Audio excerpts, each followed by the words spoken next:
In our News for Tucson team coverage, the Lukeville Port of Entry reopening today, prompting Pima County leaders to sound the alarm about the ongoing border crisis. And that's where we find Jafet Serrato.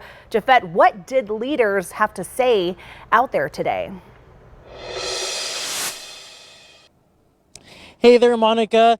Pima County Administrator Jan Lesher says more federal money is needed in order to prevent street releases in Tucson.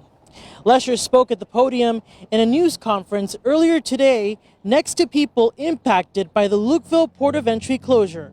Lesher says federal money is running out come February, and that goes to help legal asylum seekers go to migrant shelters like Casa Alitas, which means leaders are asking for more federal money to keep this aid going. Lesher says the Lukeville Port of Entry closing for a month did not help. The numbers that we saw of individuals that are being brought into Pima County and into Casa Alitas did not go down. We are now averaging about 9,500 individuals a week.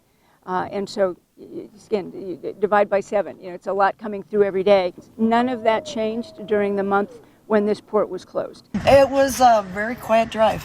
The road is wider, so they've made some improvements. There was no traffic. Lesher also says the money to help migrants go to shelters comes from a fund called Emergency Food and Services Program. She adds that Pima County has tried to find a cheaper solution to help migrants, like visiting El Paso, Texas, but they did not have facilities for families like Tucson does. Of course, this port closure did not only impacted the migrant situation, but it also impacted businesses and folks living near here.